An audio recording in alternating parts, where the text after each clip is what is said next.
very, very well. Now, you spoke about Lagos State and his efforts in Lagos State. Look, it's self-evident, and this is for all to see. And let's not start at Lagos. Let's go back.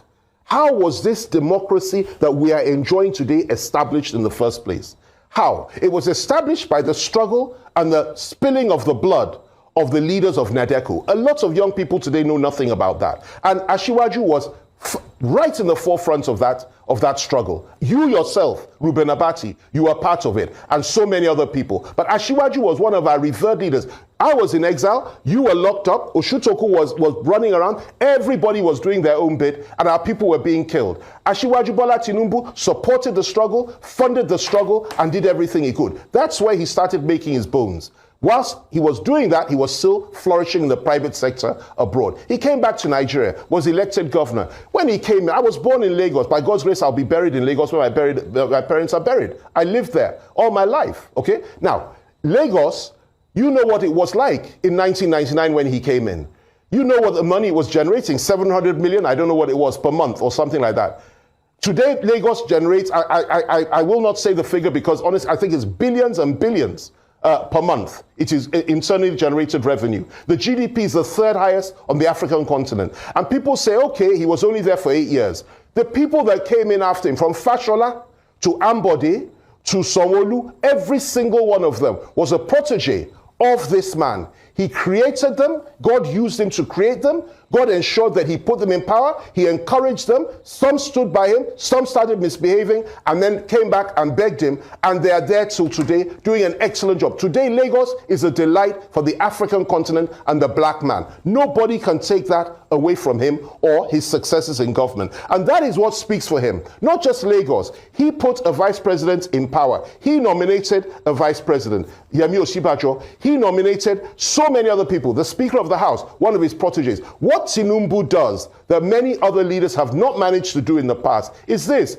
He ensures that he identifies talents, he supports them, he stands by them, he puts them in key positions of power, and they always do well. Others, leaders, you support them, theirs is once they're out of office, they want to destroy you. That's the difference between him and so many. And whether you like him or whether you hate him, you cannot take that away from him. Now, this record and so much more, for example, stabilizing this country when it was that the country was so divided that had it not been for his efforts, there's no way the APC could have won that election in 2015. I was on the other side at the time. I know what he did. He ensured that the CPC was backed by the ACN at the time, and he brought his to the table and brought Nigeria together once again, and we had a northern president. We should thank, everybody should thank him for ensuring that that election was won by Buhari, at least those that were on that side at the time. This is what he's managed to do for Nigeria. And then finally, let me say this. Over the last 7 years, there have been a lot of provocation in this country, secessionist agitations, for many reasons, some good, some bad. People are not happy because so many things have gone wrong. But Tinubu has refused to line up with those that says, let's give up and let the Yorubas go, let the Igbos go. If he had done that, I'm telling you, it would be a different story. He said, no,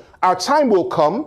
I will be there, I will do my best, I'll unite this country, I'll bring everybody together, and we'll be one again. And that's why we're supporting him, that's why we want him to do what he wants to do. Now, I'd rather talk about that and focus about that, and about his good health, and it is good, about his brilliance, his natural brilliance, you know very well, talk to him one-on-one, you know how brilliant he is, all those things, rather than, oh, what did he say when he went to Chatham House? How did he look? What did he wear? What did he do this? How old is he? When he was at primary school, which primary school did he go? This man went to university has confirmed it, State University of Chicago. This man was never involved in the drug business, he was absolved and vindicated. The Americans said it, $1 million was given back to him. You now say Muslim ticket, a man that has more Christians in his house than Muslim, who's and the buck will stop at his death. You say he's against, you say he's going to Islamize this country. A man that gave churches more land than any other governor of Lagos State. All those mega churches, he gave them the land. He supported them, and his wife is a Pentecostal pastor.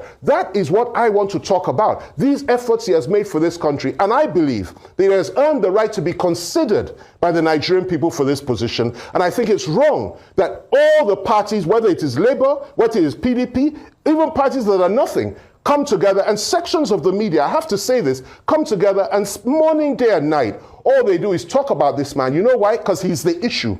He is the only issue. We're going to win this election hands down. You spoke about where can we win. Listen, let me give you the analysis very quickly. We will win hands down in the Southwest.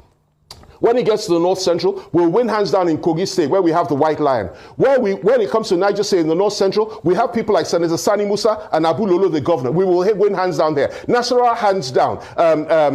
Kwara State, hands down. We will clear the whole of the South. We'll clear at least 70% of the states in the South, in the North Central. Go to the Northeast. Borno is ours because our vice comes from there. Yobe is ours because we have a great governor there. Gombe is ours. And Bauchi is coming to us as well because I know the governor and I know very well that he's not happy with the way in which Atiku has behaved, and he will go wherever Buhari tells him to go, and he has said so publicly. Go to the Northwest. Is it Kaduna that we will lose with our Rufai there and with Ubasani as our governorship candidate? We'll trounce them there. Is it Katsina we will lose with Buhari there? Is it Matawale State, Zamfara we will lose? That's 3 so far. Where are we going to lose? We may lose one or two, but I'll tell you what, even in Sokoto with Wamako's work and so on and so forth, there will be a shocker. Where are they going to get the votes? Obi has taken their votes in the Southeast. Obi has taken many of their votes amongst the Northern Christians. Where is PDP going to get the votes? If they're not careful, they may end up coming third, a distant third to the obedience, and not even coming second. But we will win. We will win gladly, we will win happily, and we will unite this country afterwards. Well, Chief Femi,